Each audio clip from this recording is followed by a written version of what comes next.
Welcome to the Building Bliss podcast. Today we've got Caroline Taylor, who is a friend of mine and someone who I came to know through our shared love of construction. Don't know if we'd call it a love. Well, we will. Yeah, we'll go for that, shall we? Yeah, she is currently a business development director of an architectural practice. So out and about on the scene around the country, I think. Not just, up and about everywhere. Yeah, so I'm very excited to talk to Caroline because she's got a really interesting story and one that really fits into the Bliss pillars, which are bravery, laughter, inspiration, spark and success. So I think we're going to have a really eye-opening chat today, hopefully. Yeah, fingers crossed. Yeah, so how are you? I'm good, yeah, thank you for having me. That's fine. Yes, Good to have you. So, should we just dive in with the questions then? Let's go for it. Yeah. So, starting with bravery then. Can you pick a moment in your life that stands out as the bravest? Yeah. Leaving an abusive marriage after being married for 16 years, in a relationship for 20, and then the decision to prosecute what is now my ex-husband. So that's the moment for me. Yeah, that must have taken an awful lot of bravery. Yeah, it did, but it had built up over years. The courage to do it had built up over years, and then it was just like a light switch, just flicked, and it was instant, and that was it. I was going to say, so was there something that happened, or it was literally something inside yourself that just went, enough's enough? No, he did something that on a particular day. It had been building up all weekend again, and he did something on this particular day, and that was just instant for me. And I knew then I was done, and I would never change my mind. I never have any doubts, and I never did, and I never have since. And it must have taken a lot of courage then to go on to the next step of actually prosecuting, because a lot of people leave partners that are in a coercive or abusive relationship, but then that's another level of bravery, isn't it, to actually go to that degree. So why did you feel so sort of driven to do that? Yeah, on average people leave 7 times before they say I'm absolutely done. Right. So they always go back. Yeah. And it isn't just women, it affects men as well. But for me, the decision to prosecute was because that was my only option at the time. He had boxed me into a corner again, and the only way I could get out of that was to prosecute. So there'd been a period of 4 months from the incident that had happened that made me go, right, I'm done, where we'd still been living together, and that was the October. And then in the February, his behaviour had become erratic again, and something else happened, and I had no choice then. That was the only route I had to get him out of the house, so I could keep it safe for the children, because that was the concern, that it wasn't a safe environment then for the children. And I've been advised that if I didn't do something, and I would have done it anyway, but if I didn't do something, the children were at risk of being looked at. Right, so that they could be removed from the home. Categorically, I'm not putting them and my relationship as a mother at risk to put you first. Yeah. So that was it. And the decision to prosecute or to get the police involved again was instant. And I never regretted that either. No. Well, that's something a lot of people go, oh, why don't you just leave? Just leave. It's, why are you staying there? But it's really not that simple, is it, when you're in that situation? No. Coercive controlling behaviour is very complex. It isn't always physical, so there isn't always an outward sign that anything's happening. So if you turn up to A&E with a broken jaw or a broken leg and people go, oh my God, he's battered you. Mm-hmm. But it doesn't have to be physical. It's the drip, drip, drip, little bits over years, and it erodes your confidence, it erodes who you are as a person. So you believe that you can't leave, or you could, but there would be consequences, because there are always consequences of not living in parameters, and you become fearful of those consequences, therefore leaving just it wasn't an option. No. But you're like Just trapped wasn't. in a prison of your own mind, like not a physical prison, but Yeah. I guess it's that making you doubt yourself, sort of gaslighting, I guess. Yeah. All those kinds of things that Yeah. just mean that you've completely stopped trusting your own instincts, I guess. Yeah, but you don't realise that. Right. You think Yeah. it's okay, you think you're alright, but it's only when you step outside and you look back in, you think, wow, no, that wasn't alright. But when you're in it, you often can't see it, and that is another reason why, I'm not speaking for other people, but from my experience, I think that's the reason why people don't leave, because they don't actually think what is happening is actually that bad. You know, marriage is hard, relationships are hard. They would have you believe that you just want some kind of princess castle with roses round the door. And everybody has bumps in the road, everybody lives like this to a certain extent, and that isn't the case. But I think to leave, you have to reach your limit, and it's only when you reach that limit that I think you go, right, I've now got the strength to push this through, because it's tough. Yeah. Pushing it from A to B is incredibly difficult, and you have to have reached your limit in order to do that. Yeah. And that's only somewhere you can get to yourself. Nobody can put you there, no matter what they tell you. Nobody can put you there. You've got to get there yourself, and to get to your limit takes time, which is why it took me, 20 years relationship, 16 years married. Yeah. So in that 20 years, how long do you think it was like that? Did it start off okay and then deteriorate, or looking back now, can you actually think, oh, actually it was always like that? We were 6 weeks in when the first violent incident happened. At home, I was living with my mum. She was downstairs. And I remember it, and I still do think, wow, why? You've not even dating 6 weeks. Why didn't I walk away then? Why didn't you go? Oh my God, what just happened? But I know my reasons now why I didn't, and they do run deep. I was going to say, that's more, it goes very deep to who you feel as a person, your self-worth and everything. You were brought up, beliefs, different things, and there are reasons. But now I have daughters.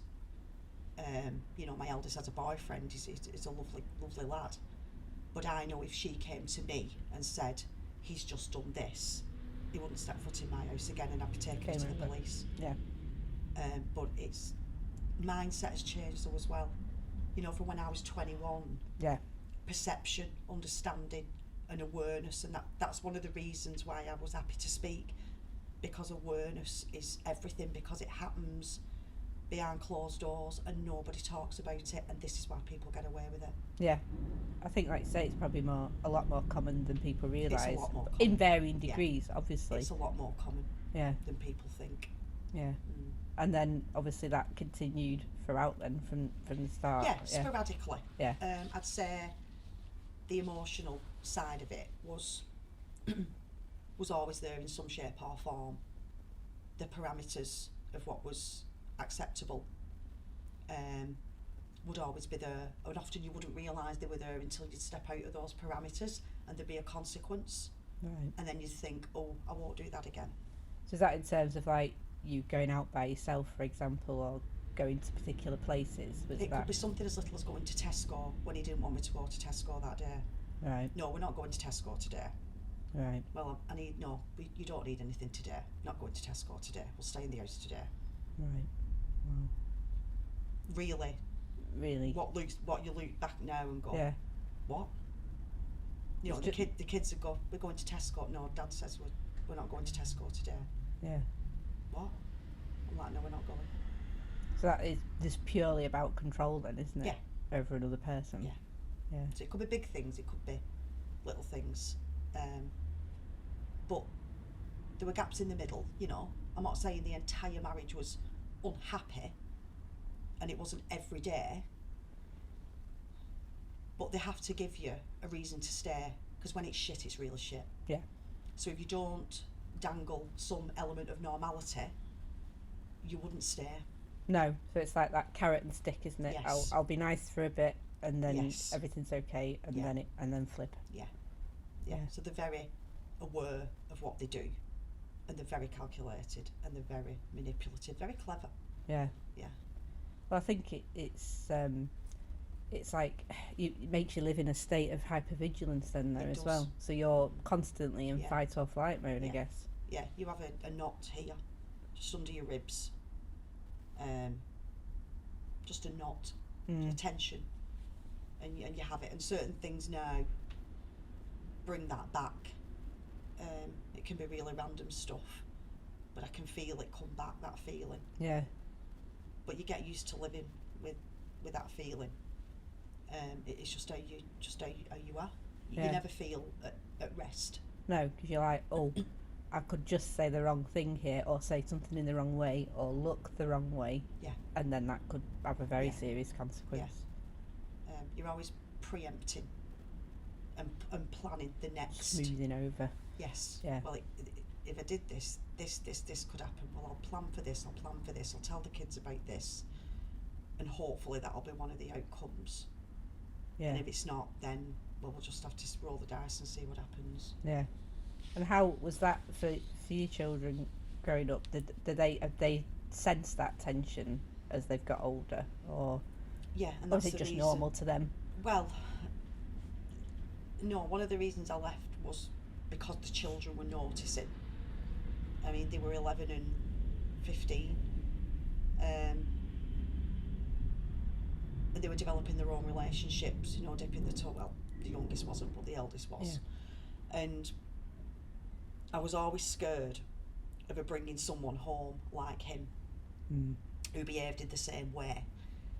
And I would say to him, what if she brought someone home who did X, Y, Z?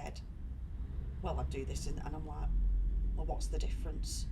It's not acceptable for her, but it's acceptable for me. Yeah, so Never you did really- challenge him. Yeah, in the I did. moment. Yeah, I wasn't. I had a voice. Yeah. But it was a controlled voice. Yeah. You would only say one thing too much. You would get the look. You wouldn't say it again. You'd leave the room. Yeah. So there were parameters. Everything had parameters. Yeah. In some varying form. He never had an answer to what if she brought someone home like him. But they were looked after. We went on holiday. They had a nice house. They had everything they needed. They never went short. He provided. I'm not saying he didn't, because he did. We both worked. They never went short of anything. But they were exposed to behaviours that they shouldn't have been exposed to. Yeah. And they were exposed to circumstance and a way of living that you are planning for certain outcomes just in case. Yeah. Don't ask this today because. Yeah. We're not going here today because. Or we were going here, but Dad says we're not going now. Well, why? Because. Invariably, there wasn't a real reason. No. It was just because Dad said we weren't. Yeah. And I wouldn't challenge it. Yeah. So when they're exposed to that, that is their norm, and it isn't normal. And I didn't want them growing up thinking this is how life is. Yeah. And not knowing how to set boundaries, not being allowed to set boundaries. Yeah. Set your own boundaries. That's what it was. Yeah. I wasn't allowed to set boundaries. I lived within his boundaries. Yeah. Mm. So when you did finally, I guess he moved out, did he, once you'd Well, the police involved the removed police? him. Yeah. Yeah, he wouldn't. He said he would move out, but that was just a game. Yeah. And so that's why I had to prosecute. I had to get him out the house. Yeah.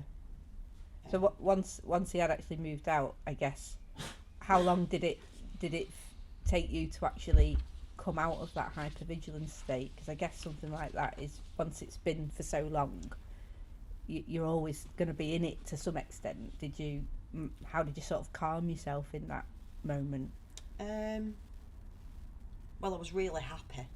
Yeah. Kind of on a high that I've not felt ever. And I don't think I'll get that high ever again. Yeah. There is no feeling like it when you realise that your life's your own. Yeah. And oh my God, he's not here. Yeah. So you could just sit in the peace. Yeah. Yeah. It's. I can't explain it. It's unbelievable. Yeah. I think it subsides the feeling of being like that, but for me, it's still not really left. It presents itself in other areas of my life. So at work, there's situations where it will come back up, because I was like that for so long. Yeah, that's what I was thinking, that, you know, you get into that state, that's what your body's used to. You live in with cortisol, adrenaline, Yeah. and that takes a long time to come down from. Subside, yeah. Yeah. Yeah. And I guess sort of work situations, you can end up being, you know, in a controlling situation, or you feel that someone's stepping on your boundaries. I guess boundaries are very important to you now, asserting your own boundaries. They are, but I struggle to set boundaries. Yeah. People say, oh, well, you're out of it now. You did this, he doesn't live with you, you've got X, Y, Z. But the process really starts now. Yeah. You're rebuilding from the scratch, really, aren't you? Yeah. In a way. Yeah, you are. And I think whilst I was still on a high from, wow, I've got a new life and look what I can do, and, you know, the buzz of not living with him anymore, and not having to communicate with him because there were restraining orders in place. So that was massive for me, that he couldn't communicate with me, because you need the time to heal, but invariably they don't want to give you the time. No. They don't want to give you the oxygen or the space, whereas he had no choice because the police decided that he wasn't going to be allowed to speak to me or talk to me, Yeah. or anything. So that was massive for me. But setting the boundaries for me is difficult. Yeah. Well, I think I class myself as a recovering people pleaser, and it's the same thing. And it is really hard, because it's that consequence, the thought of the consequence. If I say no to this, what is the consequence? And you end up doing things that, even though they're actually to your detriment, you still say yes, because you're like, well, I better not upset the other person, or they'll think bad of me. Yeah. And when you've done that all your life, it's really hard. And the first time you set a boundary and say no, you're like, oh God, I've just set a boundary, what's going to happen? And then actually you go, oh, well, nobody died. They just, if you say, oh, I can't come to that party, and go, okay, that's a shame, see you next time. You're like, oh, right, so I can say no. I over-explain. Yes. So I'll say no, but then I have to give a reason. Yeah, and quite a long, convoluted reason. You don't have to tell me that. I know, but I'm just making sure. Yeah, that's... But then I think if I don't do that, am I still me? Because that's who I am. That, you know, and so you do think, do I become somebody completely different then? It's a tough one. You feel like you're wrestling with yourself a lot of the time. That's a really interesting point, actually, isn't it? Of, am I still me if I don't do the things I used to do, even though some of those things were not good for me? Yeah. And I think, that is a really good point. Yeah, but I think it shapes who you are. Yeah. You know, I'm quite empathetic, and I like people to understand where I'm coming from. So if I did say I couldn't go somewhere, I want them to know why. Not, you know, I'm not just fobbing them off. It's because of this, this, and this. Yeah. They see it as over-explaining. I just see it as managing their expectations and being respectful to them because I've turned down an invitation. Yeah, I think that's the thing, isn't it? I think it's the intent behind it. So if you're explaining yourself because you think that's courteous and good manners, then actually there isn't anything wrong with doing that. And I'd be the same, I think. Yeah. I'd rather say to someone, oh, I can't make that because, you know, I've got to go to my child's open evening or whatever. Yeah. I'm not just fobbing you off. And I think that's nice to know. Yeah. But I think a lot of sort of self-help out there is like, no, you set a boundary, you just say, no, not doing that, and I don't have to explain myself. Yeah. And I'm not sure that works, does it? No, not all if the that's time. not who you are as a person. No. Yeah. So moving on to the sort of prosecution and the court case and everything, how long did that take from when you moved out to actually getting a judgment? So he was arrested in February. The police spent 3 months maybe pulling a case together, taking statements, interviewing witnesses. They passed it to CPS in July, and it was the following April when Crown Prosecution said we can charge. So over a year then to get to that point. Yeah. So CPS had it for what, from the when was it? Whenever I said it, they had it for months. They had it for a good 7 or 8 months, poring over statements, evidence, photographs, text messages, you know, a journal I'd written. I had lots of evidence. I was going to say, had you started keeping records, Yes. knowing Yes. what was coming? Yeah. Yeah. I knew a storm was brewing. Yeah. And I knew I'd reached my limit. And I'd collated evidence years before and got rid of it all because things improved, and I didn't want to have it. I felt like it was a betrayal saving it. And I thought, you know, it's not that bad, and I shouldn't be saving this, and it, you know, it's not right, and it's okay. And I got rid of it all, and then things, of course, took a dip again, as they invariably did. So I started saving it again. So I had about 3 years worth, 4 years worth, but of course my statements went back to like 1999. Yeah.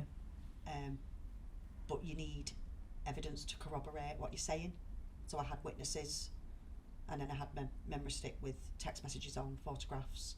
I had my journal that I'd written from the October to the February when we were still living together. So a first-hand account. Women's Aid advised me to write a first-hand account and said it would be really, really powerful if it went to court. So I did that. And then CPS, 4 independent prosecutors there, all decided that there was enough evidence to charge, and the police were really surprised because I don't think GMP have ever had a conviction for coercive controlling. Right. It's I really, think I remember when I talked to you about before that it's actually very unheard of to actually prosecute, but when you hear the level of evidence that you've got to have to do it, yes, and then think of a woman in the thick of it, or a man in the thick of it, to have the wherewithal to actually start collating that evidence, it's a lot to expect from people, isn't it? it's to stay in the mindset to continually collate it. If you can't stay in that mindset of I'm going to continue to save this because this, you know, I might leave or I might need it, because your emotions are everywhere. But I knew that there would come a point, and I knew it would be related to the kids. I knew the minute they started to really see, and I told him this, said the minute the girls pick up on this or they see stuff, you know, I'm done. Yeah. But he massively underestimated me. And, you know, the narcissist is extremely arrogant, and they always think they will come out on top. Yeah. And he didn't. No. So his arrogance was his downfall in the end. Yeah. And that's quite ironic. Yeah, which is usually the case, isn't it? Which is, the arrogance is why they behave like they behave. Yeah. Because it's the narcissistic trait. But so, was it actually almost a little bit of taking some power by actually keeping those records? So even though bad things were happening, did you feel, oh, actually I'm getting some control back here because I'm keeping records of this? Yeah. I felt like, I mean, there were many times I'd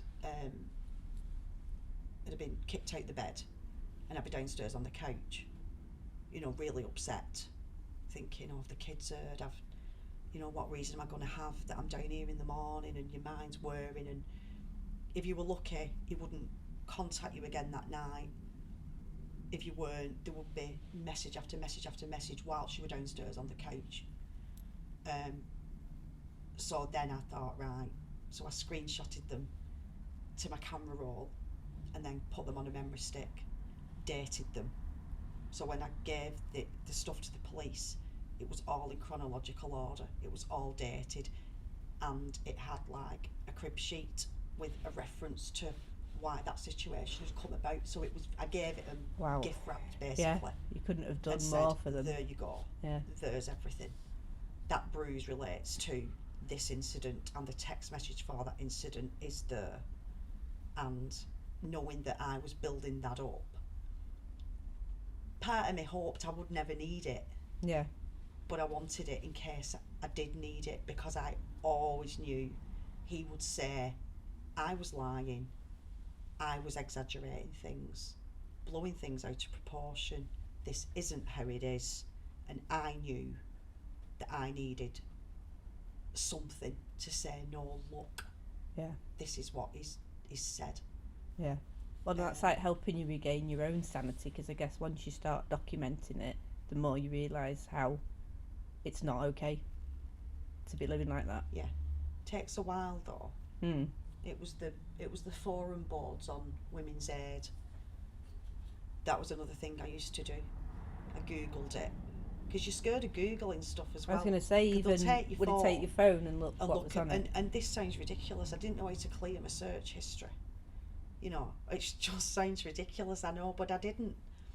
And if he'd have took my phone and looked and seen that I'd looked on, the consequence, you know, it just the thought of it would have sent me into panic mode. Yeah. But I did look, and the forum boards on Women's Aid, people would put their stories on, and that was like a light bulb moment. You'd go, oh my God, he's got someone like that.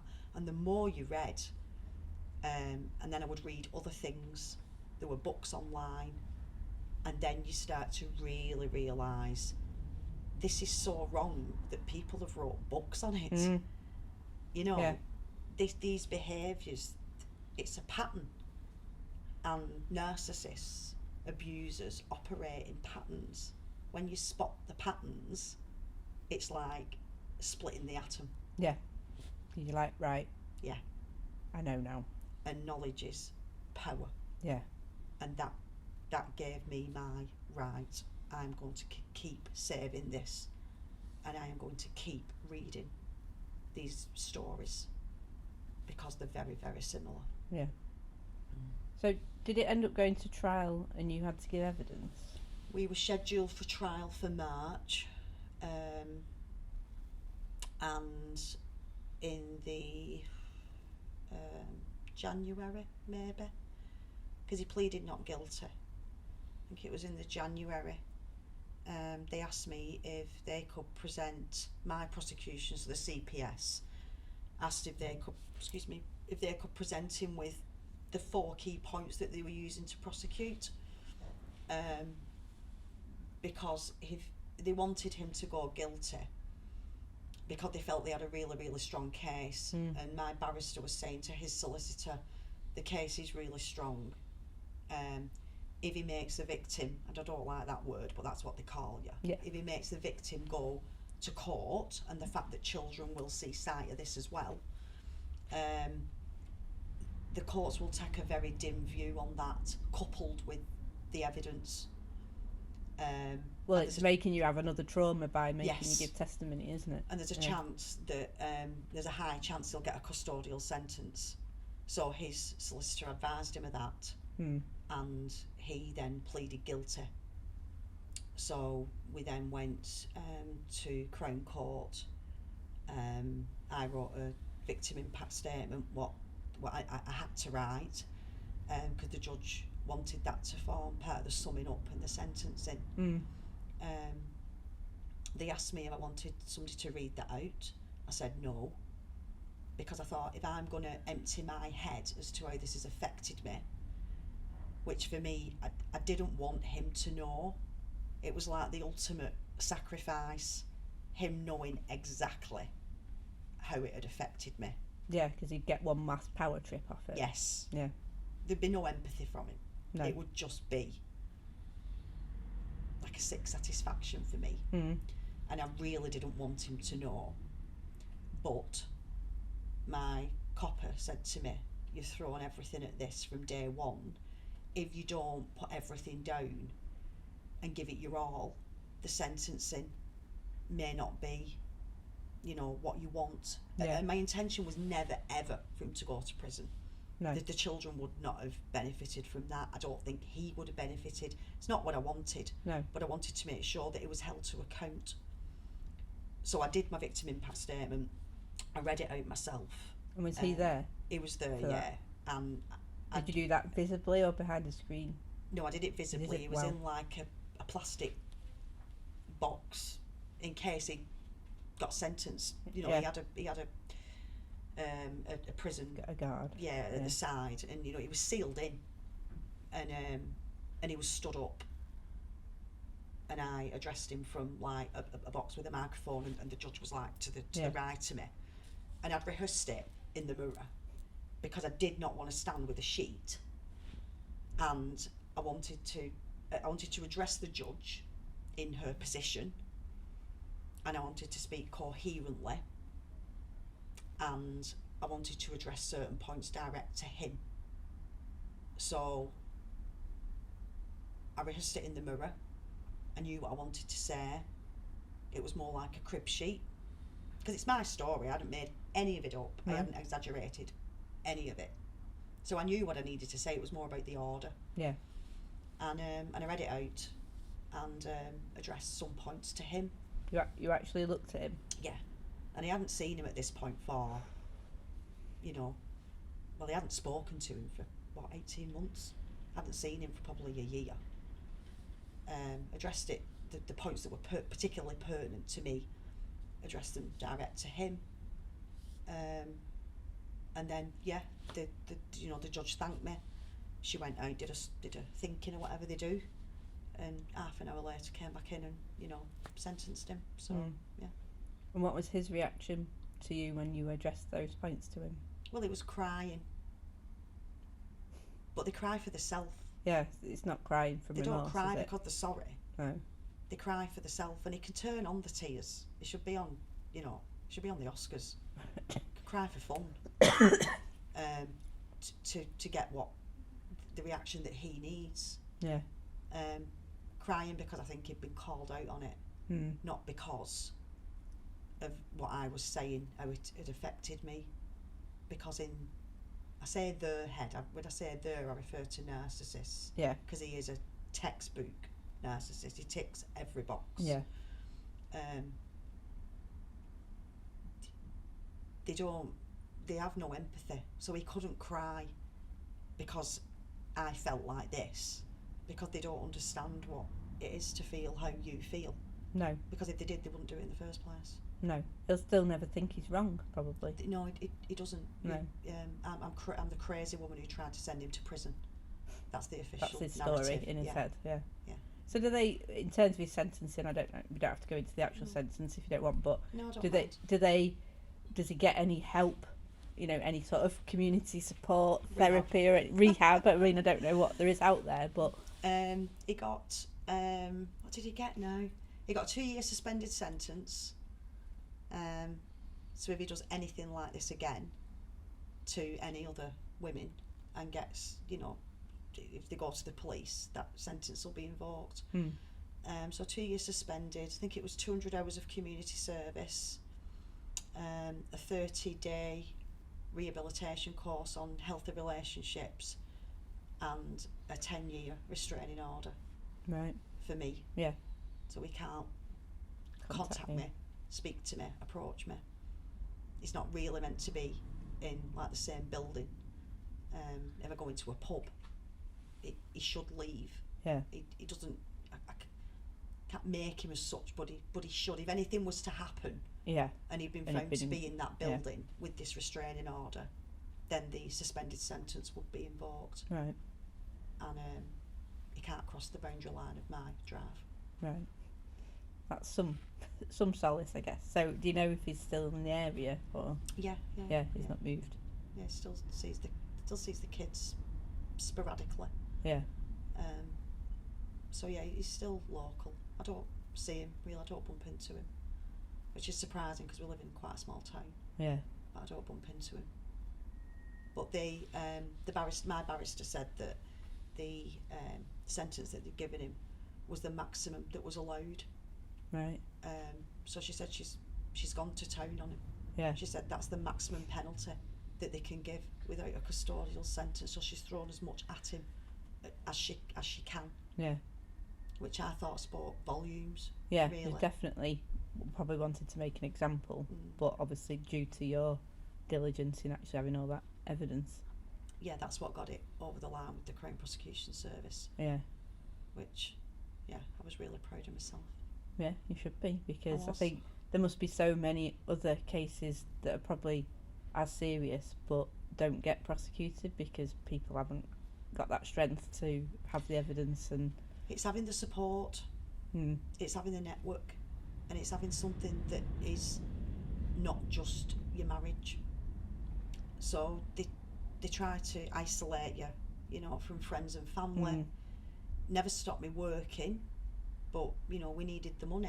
yeah, You know, so I, you know, it encouraged me in one hand, but then take it away in another. So it was very like offset. So any success I had was always offset. But yeah, I never not had to work, but they do try and isolate. So I had my job, I had my friends, although some of them were put to one side. Looking back on it now, they were extracted for in various ways, and I lost touch with them. But I always had something to prop me up. A lot of people don't have that. They don't work. They don't have their own money. They don't have any support. That's a big problem, isn't it? Not having your own bank account and money. Well, I that's didn't. the biggest barrier, isn't it? It was a joint account. Yeah. And what I spent would be controlled, but I did earn the money. Yeah. He earned the money and I earned the money.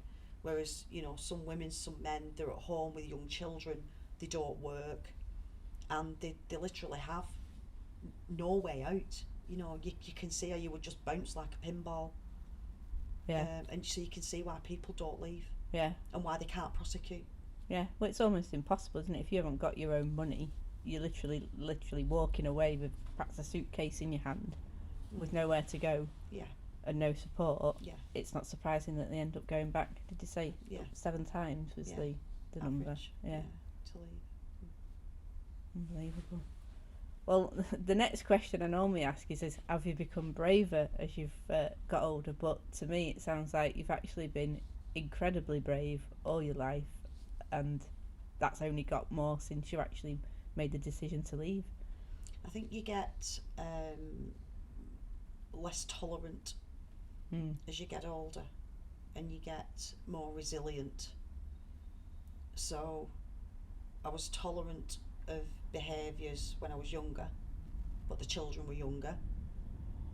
But then as you get older, your children get older, they experience different things, they start becoming young women, and then you become less tolerant of certain behaviours.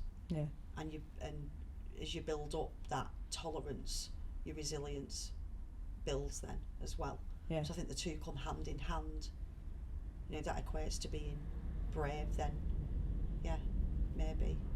Yeah, I think a common theme on the podcast so far has been that people didn't think they were brave, but then when they've actually looked back in the context of the questions, they've probably gone, oh, actually that was brave, but I didn't think I was being brave in the moment. It was, as you said, it had to be done. There was no other choice. Yeah, that was it. It was the only option. I exhausted all other routes to get where I needed to be. That was the only option. Yeah. And he put me in that corner. I didn't go there myself. I was pushed and coerced into that corner. That was the only route. Yeah. So you have to dig deep and find the way to do it. Yeah. Otherwise you can't get out. Exactly, yeah.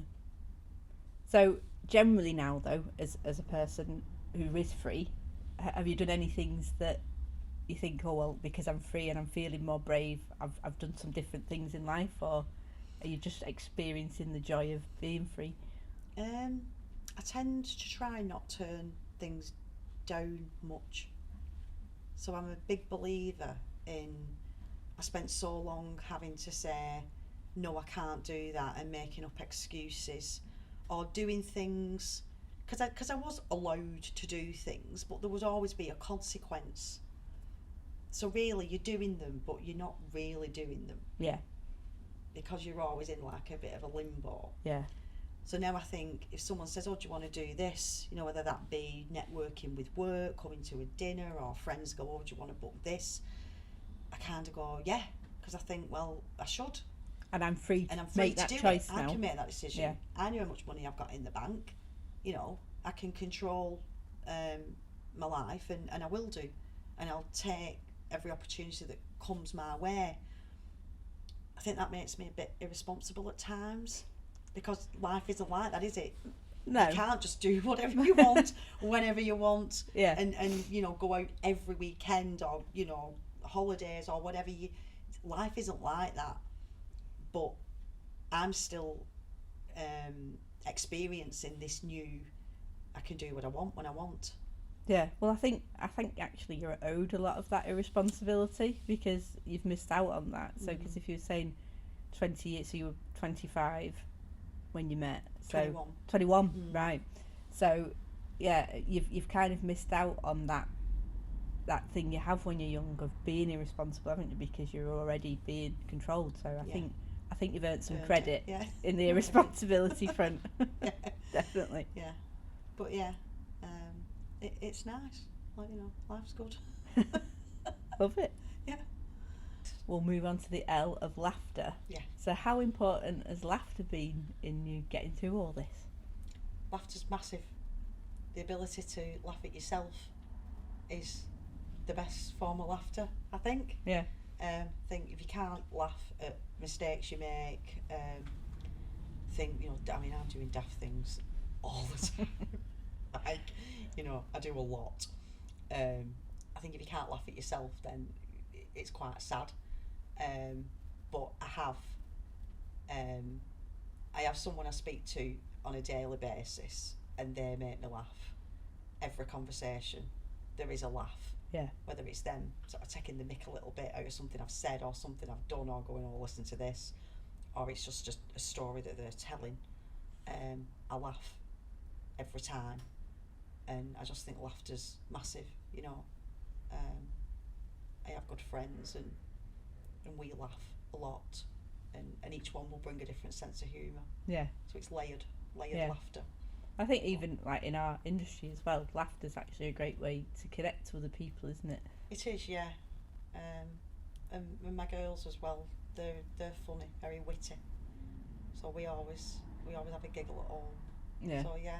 My daughter's 15 and she's got a cracking sense of humour. Yeah. And it really has been a route through a lot of difficult times. Yeah. Obviously she's autistic, she's got ADHD. Yeah. And there's been some, you know, challenging times, but I will always diffuse the tension with laughter, like even just like being a knob basically, because it helps. Yeah. And it's so powerful, isn't it? It is, yeah. I think there's times when you think, oh, maybe I shouldn't be taking the mick out of that, and everyone is so PC now and woke, whatever that is. You know, but sometimes the joke's in my head, or the comments in my head, and I have to think, oh, maybe not. Well, you have to judge it, don't you, with who you're with, because I've got a lot of comedian friends who've got very dark sense of humour, and I think, if they ever leaked our WhatsApps, we'd probably be cancelled, but but only because, you know, we laugh at really dark things, you know. Dark things are funny. Yeah. That's the problem. Well, even when I did my 1 hour show last year, and my mum had actually been on her deathbed that week. Right. She survived it, but the first 3 minutes of my stand-up were talking about that. Because that's my way of dealing with things, and I think it's so healing, because you actually, again, it's about taking power back sometimes, isn't it? So if you can go, well, I'm choosing to laugh at that situation, you're taking the sting out of it, aren't you? Yeah, definitely. Yeah.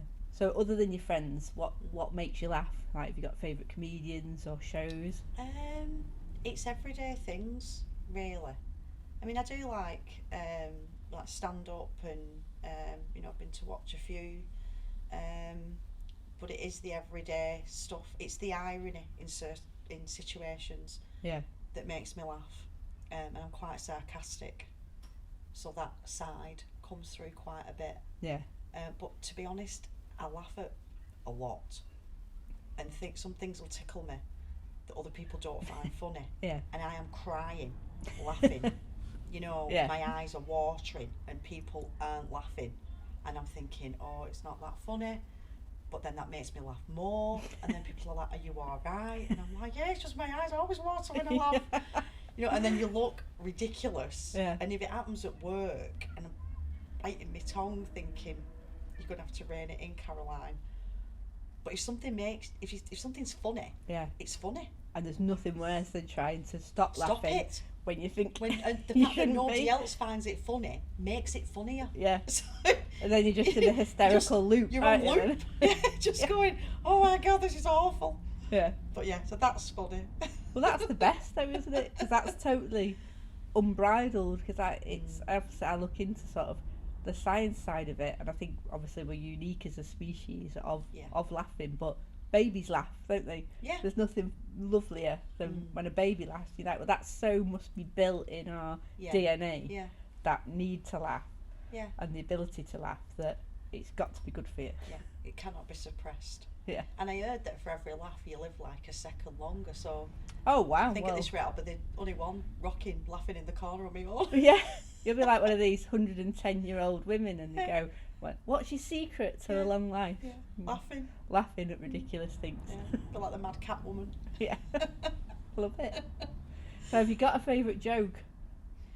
I do, but I'm not sure. I delivered it twice last night at a dinner. Right. And people don't get it. I don't think I'm delivering it right. Go on, give it a go. Let's see how it is. So I got an alternate to go to. Right, let's try the first one. We'll do some comedy coaching I can as well. feel the tension. No, it's fine. Right, so two penguins are walking down a road. One says to the other, "There's a biscuit named after us, you know." Penguin says, "What? John and Paul?" I think that's hilarious. I like it. People go, "What? John and Paul?" I'm like, "No, penguin biscuit." And then when you have to explain the joke, forget it. Yeah. You can hear the tumbleweed. Oh, So, well, I thought it was funny. I Yeah, like that. I'm glad I you like like that silly one, Mary. jokes. What was your alternate? Did you have an alternate? I'm just gonna- Yeah. So I adopted a dog off a locksmith the other day, but when we got home, he made a bolt for the door. So I like that. I love that because I love puns and wordplay. So that's like, mwah. Yeah. Yeah. Yeah. They're both very good. Yeah. It was given to me, that one, and I thought it was quite funny. Yeah. So I thought, yeah, I'll have that one. Yeah, because I don't think these days you don't kind of get those one-liner jokes, and you know, as kids when you always had little jokes you'd remember, you know, like we call a man with a cow on his head, pat. Yeah, yeah. And all them kind of things. They don't. It's not a thing, is It's it now? lost. Yeah. Yeah, you need to bring it back. Because my daughter said, she went, "You boomers," she calls me a boomer, Boomer. even though I'm Gen X, I'm not a boomer. But anyone who's older is a boomer. She said, "You try too hard with your comedy." Like our generation, you could just put a picture up with a funny name and we'll just laugh at that for hours. And I'm like, I know, but I think I like a bit of like cleverness in my humour. But it's amazing to see the generational difference in what they find funny. And obviously they're on TikTok and stuff. And it's something you have to be really conscious of as a comedian. Because I'll say something that I think's like quite a clear reference, and they're like, "Oh, I've never heard of that. What you're talking about?" So you always have to explain certain elements and go, if you don't know what it is, then. And I was at a night, I did a gig on Wednesday, and someone had said that they were very attracted to the laughing cow logo as a young man. Okay. So, but he'd actually brought a picture of the laughing cow logo, because I think a lot of people like I wouldn't even know what it was. So. You fancied the laughing cow logo? Yeah. Because she's got earrings made out of cheese. A cartoon cow. Okay. Yeah. Never So works. yeah, so you never know what you're gonna hear about Definitely on a comedy don't. night. Yeah. No. So yeah, I think humour's definitely changed, probably generationally, but Yeah. as long as we know what makes us laugh, Oh yeah, I do. yeah, that's the important thing. Keep giggling. So moving on to inspiration then. Mhm. What has been your biggest inspiration, do you think, in life, or have you got several different? My friends inspire me.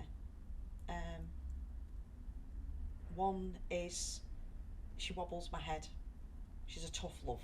Oh, you need them. You need Yes. head wobblers, definitely. So she, I mean, I probably have about 6 really good friends. So I have a close circle. Each one of them brings something different to the table, and they all complement each other nicely.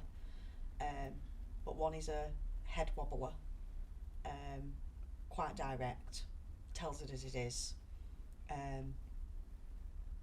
but then will apologise for being too tough. Didn't mean to upset you. you know, I'm just saying it because I love you. Yeah. You know, and then I have another one that is similar to that. She doesn't apologise. She just delivers it as it is. Yeah. Which is fine. Yeah. You know, and she was there in the beginning when it all kicked off, and I could not have got where I am without her propping me up, literally propping me up. Yeah. You know, not for a second have I done any of this without people at the back of me propping me up. Yeah. So, and then other friends I just act daft with, go out, have a drink. Yeah. You know, we giggle about stupid stuff. Friends that I used to go to school with. I was going to say, are these like quite long-standing friends? Some are. Yeah. Some are from age 12, some are from age 15, some that I've met through construction, some I've met through friends of friends, some I met through being married, and, you know, they migrated to me. I was going to say, because that's something like you probably have to think about, that if you make friends as a couple and then that divides, then that you could potentially lose friends as well through it. Yeah. But they stayed with me. Yeah, so my friends are really inspirational. And, you know, I'm in awe of what how they've supported me and what they bring to my life on a daily basis, really. Yeah. Because friends are massive for me. And my daughters, Rebecca and Jessica, they're so resilient, so well balanced, as teenagers go, and just kind. You know, the path they could have taken, considering like what's happened, and if you throw COVID into that, and oh god, yeah, you know, it was all through homeschooling and things like that, and they'd lost their granddad as well. A lot of things happened in a short space of time that could have really set them off on a different path. Yeah. But they've not. They've regrouped, and they know what they want. And I'm really, really proud of them for that. Yeah. And you know, they inspire me to continue doing what I'm doing and being a good role model for them. I was going to say, they must be very inspired by you and draw a lot of that strength from seeing your strength. I would hope so, yeah. I think so. You know, they do say certain things. And Jessica had to do a thing at school a few months ago about who your role model is, and you know, she picked me and read out what she wrote about me. Yeah. Which I was like, oh my god. That must have been you really see that nice. in media, Jessica? Yeah. No, it's quite seeing your child's perspective on you. Yeah. That she's then relaying back to school is it's a bit of an eye opener, really. Well, yeah, it's you never not really know really. what they think of you, do you? You don't know what they're thinking, because to your face they're like, Yeah. oh, you know, you're not cool, or I Yeah. don't really think much about you. Yeah. But actually, when to hear it like that must have been quite a moment, it's really. nice, yeah. Yeah. Yeah. So I've imparted wisdom on them. That's not a bad thing. Whatever that looks like. Yeah. Yeah. So, in terms of inspiring others, then obviously, telling this story is gonna inspire a lot of other people. I hope so. One of the reasons why I wanted to push for the prosecution so much, because it was a long road. You know, it was 2 years from start to finish. It was a long journey, and there were times when I was advised, you know, it might not go your way. If CPS decide they're not going to charge, the threshold for prosecution is really high. You've got a strong case, but they may decide you need to brace yourself. You know, it's not nailed on that they might decide to prosecute. So it is a long road. But knowing that it would be out in the public domain then, in a structured way, and that other people would have visibility of that, and I could like make the line in the sand and go, right, this is what happened, this was the result, this was the outcome, these are the consequences. Everybody does, everything you do in life has consequences. Small consequences, good ones, bad ones. Actions have consequences, and at times you have to be held accountable. And I wanted other people to see that there is a way and that you don't have to live like that. Yeah. So to raise awareness and get it out in the open was one of my key drivers. Yeah. For doing it as well. It wasn't just for me. No. It Well, wasn't so I could just go, look what I got. It was like, listen, you could do this, and you know, and it isn't always like, it's not about taking it from the A to B. Sometimes it's just enough to have the awareness and go, right, I'm going to leave. They may not decide to go to the police. They may not decide to prosecute. They may just raise their awareness and educate themselves enough to go, today I'm going to leave. Yeah. And they go, and that might be enough. And they stick to that. And they stick to it. Yeah. That's fine. Yeah. It's not always about going full circle. No, it's like that. It's the threshold, isn't it? Really, of. And everybody's is different. Yeah. Depends when you reach your limit. Yeah. So. And from talking to you before, you have actually inspired other people to make that choice. Yeah. And leave. Yeah, there are other people who've approached me. Some's just for advice. Some have actually spoke to me on and off for 12 months and then decided to leave, and then asked me again, like, well, you know, what did you do then, and what about this? And I've referred them on to reading material. You know, they may have like a shared account for ordering stuff, and they can't order it because it's still linked, so I'll order it and have it delivered to my house, and then I'll post it out to them. Yeah. Because there's always a way to circumvent the circle of control. Yeah. Always a way. But that is valuable knowledge, though, because that is those little things of control, or not saying the little, but those, you know, those boundaries that prevent people from finding information, from going outside where they are. Yeah. For you to have that knowledge to be able to pass on and say there is always a way round. Yeah. That is invaluable, isn't it? So, the other people have asked, and I hope people continue to ask, because people don't talk about it. People are embarrassed to ask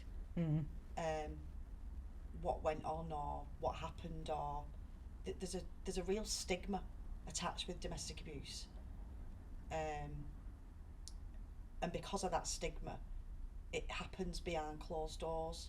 Yeah. And it continues to happen because people don't really want to talk about it. No. I don't understand the stigma that goes with it. I would shout it from the rooftops. Well, you've got nothing to be ashamed of, have you? From what someone's done to you. But people are.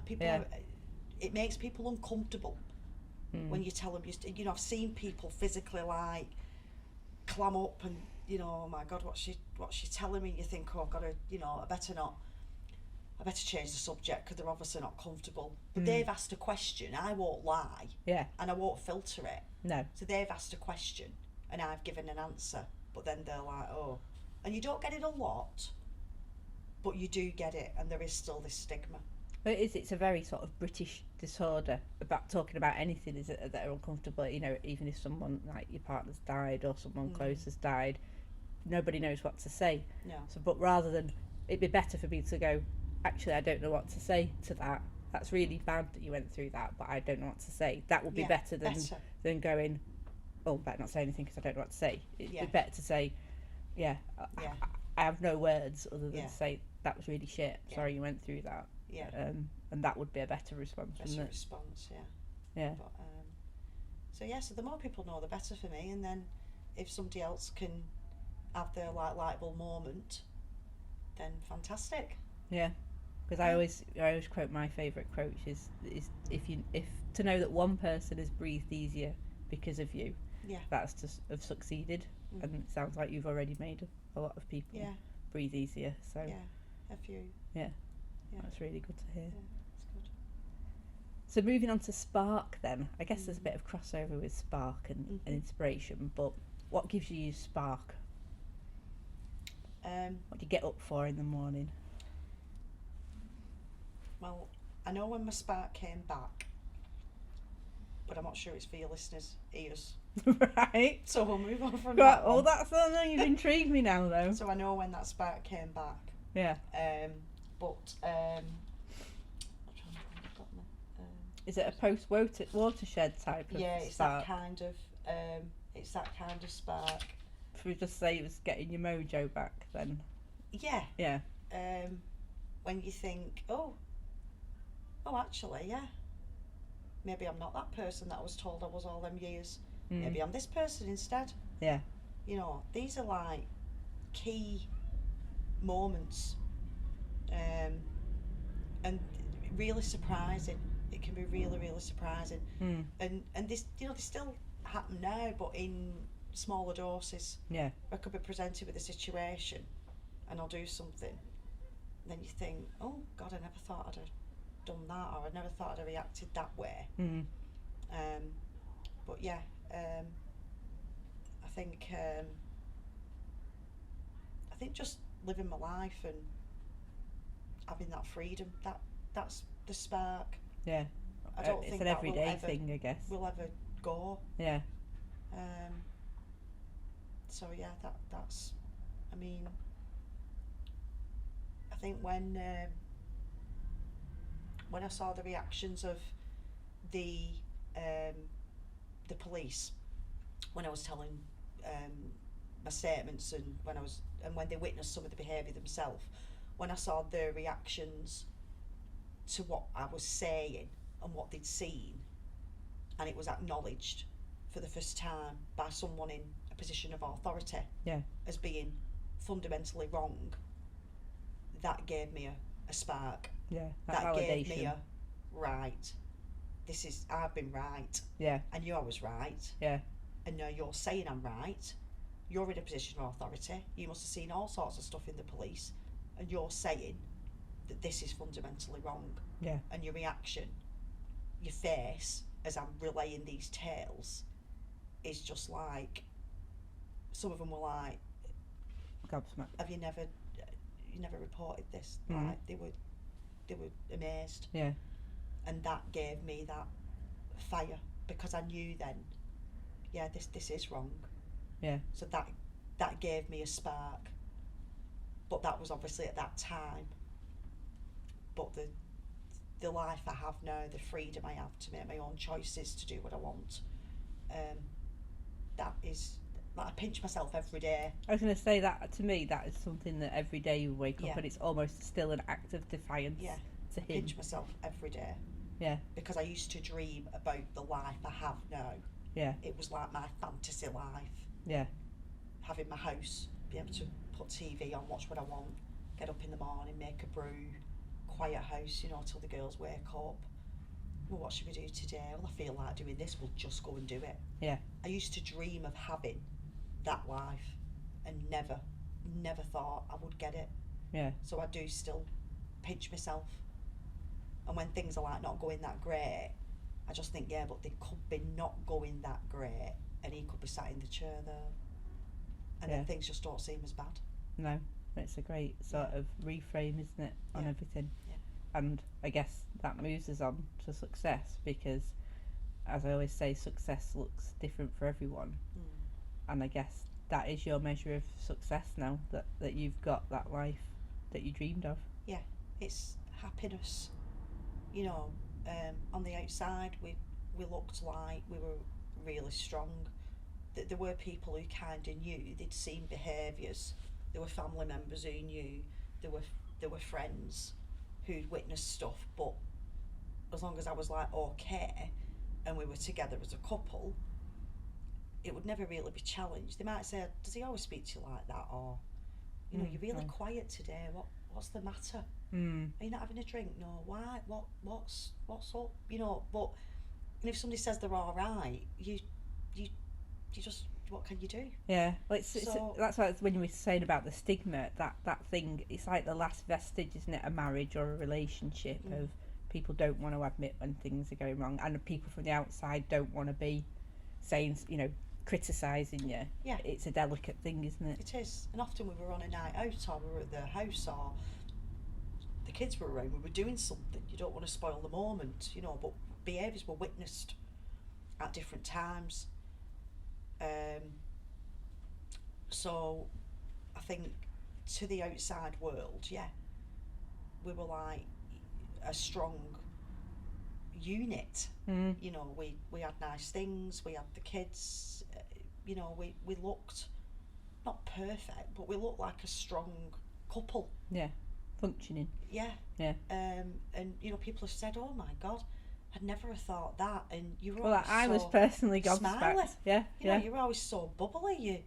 You're always really chatty. God, I'd never have thought that was happening, because that's what perception is. Yeah. But no, for me, it's what's in your home.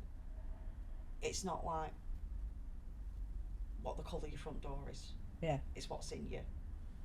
Yeah. It's what's in your It's home. not the material things. Yeah. Yeah. And yeah, it's just being happy. Yeah. And knowing that my daughters are in a better place, and that they've got a reference point for what isn't right, and they've at least got some grounding to then set their boundaries. Yeah. In relationships, and they may not get it right all the time, and I'm sure in lots of relationships boundaries are passed, and then you go back and you say, look, this wasn't right, and you work on it. You know, nobody's perfect, but ultimately you have to have your line in the sand to start with. Yeah. And I know they've got that now, and they can build on that in whichever way they need to for who they are as young women. And they'll always be able to talk to you and know that they can talk to you and not live in that silence if anything was going wrong. Yeah. So if you go back to pre your relationship, what would have your idea of success been then when you were younger? I think it was quite I always wanted a good job. I always wanted nice things. I was never really bothered about driving a nice car. That never really floated my boat. But yeah, it was, I wanted the house, the husband, the children, and a good job. Yeah. It was a package that I didn't have growing up, and I wanted that for my children. Yeah. I never wanted them to come from a family that divorced, that had split up. I knew exactly what I wanted, and I would have gone to the ends of the earth and did to a certain extent to ensure that what I signed up for when I got married and when I had children was what I provided for them. That was really, really important to me, and I did everything I could to try and stay on that path. That was the end goal, and you have that in your mind all the time, but it's at what cost to keep that end goal, because that's what I deemed as being successful. That unit, that's keeping what I wanted. Keeping that unit together. I knew that's what I wanted from a young age. Yeah. So because you have your eye on the prize all the time, you then accept behaviours that aren't right, because you strive for this, what I saw as being an ideal. Yeah. But it isn't an ideal, is it? Because what sits behind it isn't real. No. It's smoke and mirrors. Yeah. So that really probably framed a lot of your decisions, that overriding desire to keep the unit together. You put up with a lot that you probably wouldn't have done, but that was really driving it. Yeah. Yeah. Yeah. Because that was really, really important to me. But now it just doesn't even factor. No. Because I'm happy, the kids are happy. You know, does it matter? No. No. It doesn't. And that's, if everyone's happy in your circle, then that is paramount success, isn't it? So that's success for me. Yeah. Excellent. So our final question then is, because we're often asked what we would say to our younger selves if we could speak to them now, but we flip that round on Building Bliss and ask what you think your younger self would say to you now, having seen what you've been through and what you've done. So if she looked at me as, as 16 and looked at me now, I would hope she'd say, well done, Kaz, you're smashing it. Yeah. Because I think I am. You are, absolutely. Yeah. Short and sweet, I love it. Yeah. Excellent. Well, thank you for being a guest on the podcast. You're welcome. I really think, I can't wait to get this out there because I think this story is going to help an awful lot of people. Yeah. And I'm really excited for people to listen to it and hopefully find some guidance and some strength. They'll definitely find some strength from it. So thanks very much. Thank you.